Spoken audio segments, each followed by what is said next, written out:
Bismillahirrahmanirrahim. Assalamualaikum warahmatullahi wabarakatuh. Seperti biasa ada satu kisah. Yang ini kisahnya itu di kalangan santri ya. Tapi nggak usah dicari tahu ini fiksi apa benaran. Ini di mana kejadiannya siapa nggak usah cari tahu. Yang jelas ada santri itu entah dia kurang belajar atau gimana gitu ya nggak tahu. Pokoknya mah dia tuh sering kali menyalahkan guru. Jadi dia tuh punya banyak guru ceritanya. Misalkan dia pesantren pas kecil, terus pas SMP, pas SMA, atau guru di rumah, guru di sekolah. Dia tuh punya banyak guru lah. Alhasil dia punya banyak guru.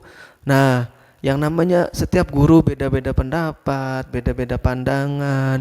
Bahkan di kitab juga kadang misalkan guru ini ngambil referensi dari kitab ini, guru yang satu ngambil referensi dari kitab yang C, misalkan ini kitab A, kitab B, beda-beda itu wajar.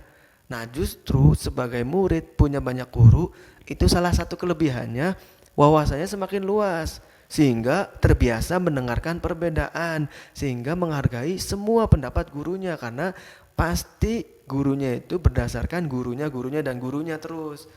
Nah, orang ini mungkin nggak siap menghadapi perbedaan atau belum menerima perbedaan, sehingga kadang kalau guru A dan B dan C itu berbeda, dia malah menyalahkan salah satunya.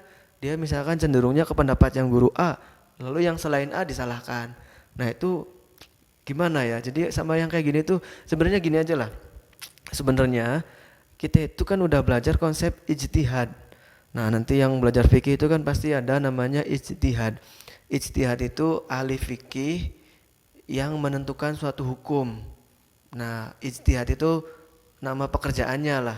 Kalau bahasa santri itu masdar.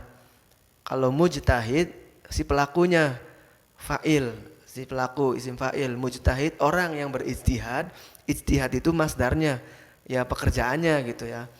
Jadi ijtihada yajtahidu ijtihadan fahuwa mujtahid. Nah, mujtahid itu orang yang berijtihad. Ijtihad itu adalah mengambil hukum. Jadi mujtahid itu orang yang ahli dalam ilmu agama, menguasai ilmunya, tahu apal Quran hadis, tahu ilmu-ilmunya. Nah, dia memberikan hukum, misalkan hukum jenazah nggak dimandikan seperti apa. Nah, mujtahid ini menentukan, oh hukumnya wajib, hukumnya sunnah, hukumnya haram, hukumnya mubah. Nah, itu namanya kegiatan ijtihad, mengambil hukum, mencari hukum, menentukan hukum, namanya ijtihad. Pelakunya mujtahid. Ya, yang terkenal kan imam 4 itu ya, yang terkenal ya. Bukan hanya ada 4, tapi imam 4 yang terkenal. Imam Hanafi, Imam Maliki, Imam Syafi'i, Imam Ahmad Hambali. Nah,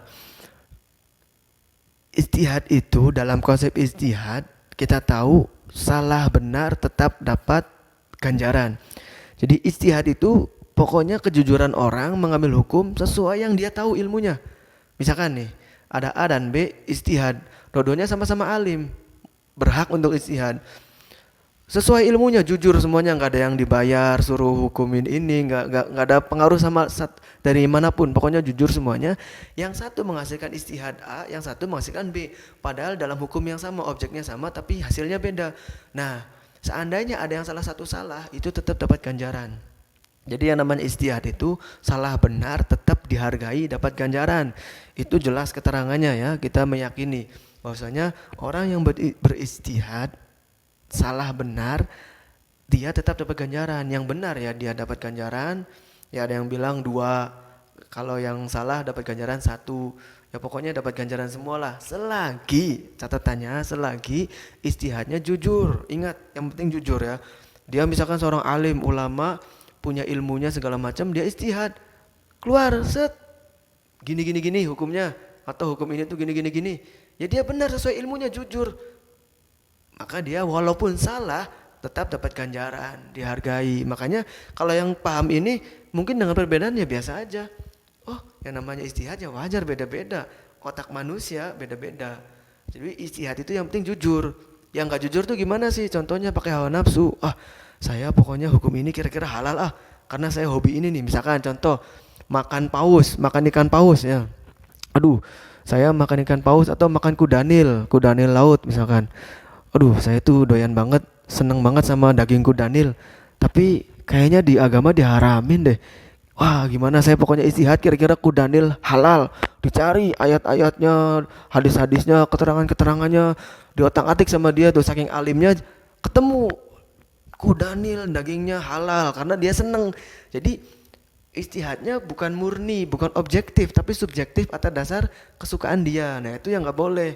Itu salah, salah, benar juga bisa jadi salah karena memang niatnya udah buruk. Tapi kalau benar ya hukumnya tetap benar ya, misalkan kebetulan benar gitu.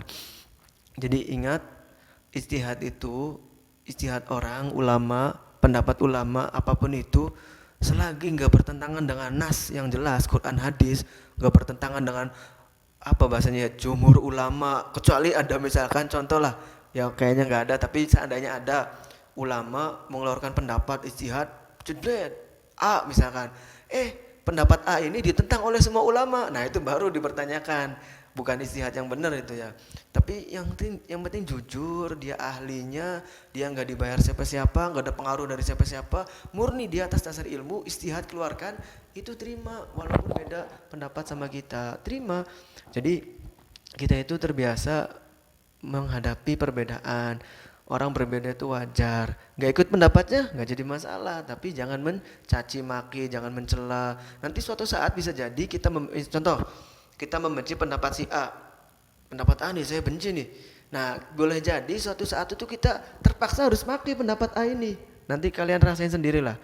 Kadang orang karena angkuh, karena sombong, gak nerima pendapat orang lain, merasa paling benar. Nanti suatu saat nih sama pendapat yang orang lain ini yang dulunya dicaci, kadang butuh karena kepepet, karena apa, dan itu pendapat ini nggak bertolak belakang dengan ulama, seluruh ulama, jadi nggak bertolak belakang dengan agama, nas yang jelas, yang mujma' alaih itu yang udah jelas-jelasan, udah terkenal, udah sepakat lah. Misalkan sholat itu wajib, ya ini udah sepakat, nggak bisa ada misalkan ulama zaman sekarang berpendapat saya beristihad sholat itu mubah, wah ya itu udah bahaya itu. Pokoknya yang udah mujma' alaih, yang udah disepakati oleh seluruh ulama itu nggak boleh diganggu-gugat.